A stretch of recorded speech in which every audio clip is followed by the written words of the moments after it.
ربی اشرح لی صدری ویسر لی امری واحلل عقدۃ من لسانی یفقہوا قولی اما بعد فاعوذ باللہ السمیع العلیم من الشیطان الرجیم بسم اللہ الرحمن الرحیم رب زدنی علما آمین یا رب العالمین۔ السلام علیکم ورحمۃ اللہ وبرکاتہ۔ آیت نمبر 264 and 265۔ پہلے اب لفظی ترجمہ دیکھ لیتے ہیں۔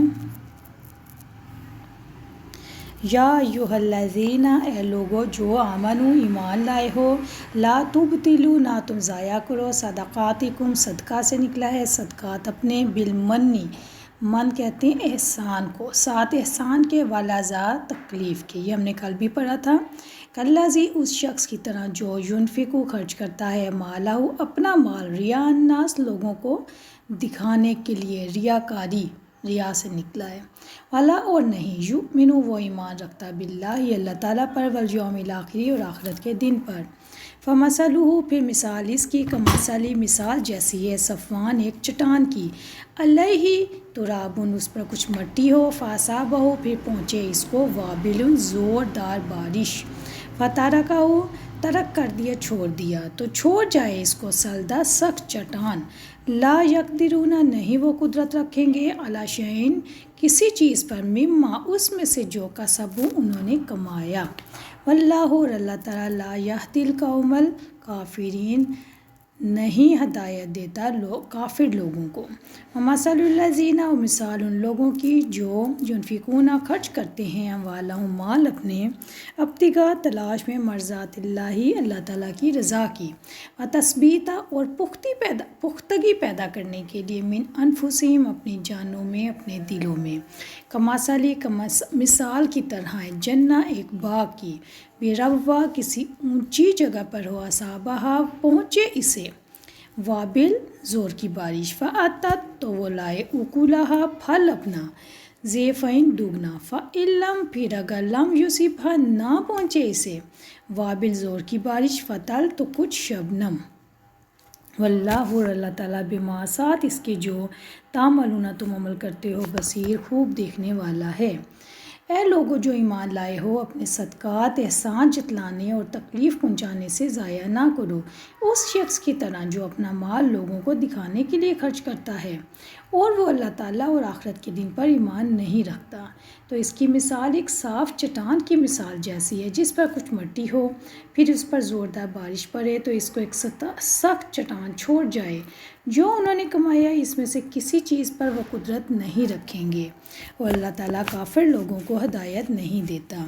اور ان لوگوں کی مثال جو اللہ تعالیٰ کی رضا کی تلاش میں اور اپنے دلوں میں پختگی پیدا کرنے کے لیے خرچ کرتے ہیں، ان کی مثال ایک ایسے باغ کی مثال کی طرح ہے جو کسی اونچی جگہ پر ہو، اسے زور کی بارش پہنچے تو وہ اپنا پھل دگنا لائے، پھر اگر اسے زور کی بارش نہ بھی پہنچے تو کچھ شبنم ہی کافی ہے، اور جو تم عمل کرتے ہو، اللہ تعالیٰ اس کو خوب دیکھنے والا ہے۔ اللہ کی رحمت و توفیق سے آج ہم انشاءاللہ تعالیٰ آیت نمبر 264 and 265 دیکھیں گے۔ پہلے ہم دیکھتے ہیں 264۔ یا ایھا الذین آمنوا لا تبطلوا صدقاتکم، اے لوگو جو ایمان لائے ہو، اپنے صدقات، احسان جتلانے اور تکلیف پہنچانے سے ضائع نہ کرو۔ یہاں پر انفاق کے دو اہم آداب بتائے ہیں۔ نمبر 1، احسان نہیں جتلانا، نمبر 2، تکلیف نہیں دینی۔ اس سے یہ بھی ثابت ہوتا ہے کہ احسان جتلانے اور تکلیف پہنچانے سے صدقات ضائع ہو جاتے ہیں، اور گناہوں کے نتیجے میں نیک اعمال ضائع ہو جاتے ہیں، جیسا کہ اللہ رب العزت کا ارشاد ہے، وَلَا تَجْهَرُوا لَهُ بِالْقَوْلِ كَجَهْرِ بَعْضِكُمْ لِبَعْضٍ أَن تَحْبَطَ أَعْمَالُكُمْ وَأَنْتُمْ لَا تَشْعُرُونَ۔ سورۃ الحجرات آیت نمبر 2۔ نبی کی آواز پر اپنی آوازیں بلند نہ کرو، اور نہ اس سے بات کرنے میں آواز بلند کرو، جیسے تم میں سے بعض کے لیے آواز بلند کرتا ہے، کہیں ایسا نہ ہو کہ تمہاری اعمال ضائع ہو جائیں، برباد ہو جائیں، اور تم شعور نہیں رکھتے۔ وَلَا تُبْطِلُوا أَعْمَالَكُمْ، اور اپنے اعمال ضائع نہ کرو۔ سورۃ محمد آیت نمبر 33۔ احسان جتلانے اور تکلیف پہنچانے سے صدقات ضائع ہو جاتے ہیں، جیسے ریاکاری سے صدقہ ضائع ہو جاتا ہے۔ کالذی ينفق مالہ، اس شخص کی طرح جو اپنا مال لوگوں کو دکھانے کے لیے خرچ کرتا ہے اور اللہ پر اور آخرت کے دن پر ایمان نہیں رکھتا۔ اس سے مراد ہے کہ صدقات کا ثواب ضائع نہ کر لو، جیسے منافق ریاکاری سے صدقے کا ثواب ضائع کر لیتا ہے، جو اللہ تعالیٰ کی رضا اور آخرت کے ثواب کا ارادہ ہی نہیں رکھتا۔ ریاکاری، یہاں پہ ایک لفظ آیا ہے ریاکاری، ریا الناس۔ ریاکاری سے کیا مراد ہے؟ ریاکاری سے مراد دکھلاوے کے لیے کیے جانے والا عمل ہے، جس میں نہ اللہ تعالیٰ کی رضا کا ارادہ ہوتا ہے، نہ اس سے اجر و ثواب کی امید ہوتی ہے۔ یعنی خوشنودی یہ نہیں ہوتی کہ مجھے اللہ کی رضا مل جائے یا مجھے ثواب ملے گا، ڈھیروں نیکیاں ملیں گی، ایسا نہیں ہے، بلکہ صرف اور صرف دکھلاوا کہ لوگوں میں شوشہ ہو، واہ ہو، لوگ بڑی تعریف کریں، جی بڑا کھلے دل کا مالک ہے، بڑا اس کا ہاتھ کھلا ہے، بڑے لوگوں کی مدد کرتا ہے۔ استغفر اللہ۔ حضرت ابو ہریرہ رضی اللہ عنہ سے روایت ہے کہ رسول اکرم صلی اللہ علیہ وسلم نے فرمایا، اللہ تعالیٰ فرماتا ہے کہ میں سب سے زیادہ شرک سے لاپرواہ ہوں۔ اگر کوئی ایسا عمل کرتا ہے جس کے اندر کسی دوسرے کو میرا ساجی قرار دیتا ہے، یعنی خالص میری رضا کے لیے کرتا، تو میں اس کو اور اس کے شرک کو چھوڑ دیتا ہوں۔ مسلم کی حدیث ہے۔ رسول اکرم صلی اللہ علیہ وسلم نے فرمایا، مجھے تمہارے متعلق سب سے زیادہ اندیشہ شرک اصغر کا ہے۔ صحابہ کرام نے عرض کیا، رسول اللہ صلی اللہ علیہ وسلم شرک اصغر کیا ہے؟ فرمایا، ریاکاری۔ مسند احمد کی حدیث ہے۔ ریاکاری سے کیے گئے صدقے کا کیا مقام ہے؟ ایسا صدقہ یاد رکھیں صرف مال کا ضیاع ہے، جس سے کچھ ہاتھ نہیں آتا، ہاں نیکی برباد ہو جاتی ہے اور گناہ لازم ہو جاتا ہے۔ حضرت شداد بن اوس رضی اللہ عنہ سے روایت ہے، فرماتے ہیں کہ میں نے رسول اکرم صلی اللہ علیہ وسلم کا فرماتے سنا، جس نے دکھاوے کی نماز پڑھی اس نے شرک کیا، جس نے دکھاوے کا روزہ رکھا اس نے شرک کیا، جس نے دکھاوے کا صدقہ کیا اس نے شرک کیا۔ مسند احمد کی حدیث ہے 43۔ ریاکاری کون کرتا ہے؟ یاد رکھیں، جس دل کے اندر ایمان کی تازگی نہیں ہوتی، وہ چاہتا ہے کہ اپنی نیکی کا اظہار کرے، اس طرح وہ دکھاوے کے لیے عمل کر کے ریاکاری کرتا ہے۔ اس میں نہ اللہ تعالیٰ کی رضا کا ارادہ ہوتا ہے اور نہ ہی اجر و ثواب کی امید ہوتی ہے۔ اسی طرح جس کا دل گناہ اور غلطیوں سے سخت ہو جاتا ہے، اس کا بھی دل نہیں چاہتا کہ وہ اللہ تعالیٰ کی رضا کے لیے مار لگائے، صرف وہ دکھاوے کے لیے ریاکاری کرتا ہے، عمل کرتا ہے۔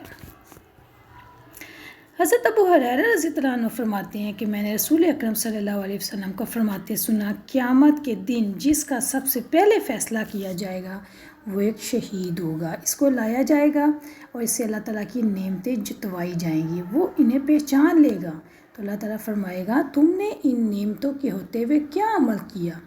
وہ کہے گا، میں نے تیرے راستے میں جہاد کیا، پھر شہید ہو گیا۔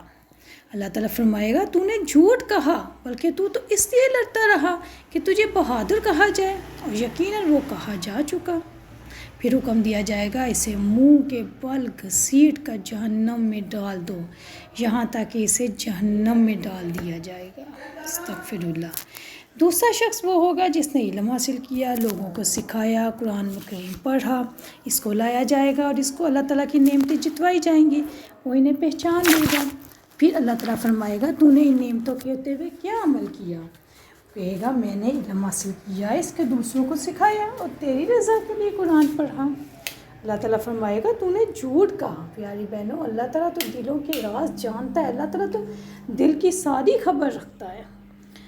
اللہ اکبر۔ اللہ تعالیٰ فرمائے گا، تو نے جھوٹ کہا، تو نے عمل اس لیے کیا، علم اس لیے حاصل کیا کہ تجھے عالم کہا جائے، اور قرآن اس لیے پڑھا کہ تجھے قاری کہا جائے، سو یہ کہا جا چکا۔ پھر حکم دیا جائے گا، اسے منہ کے بل گھسیٹ کر جہنم میں ڈال دو۔ استغفر اللہ۔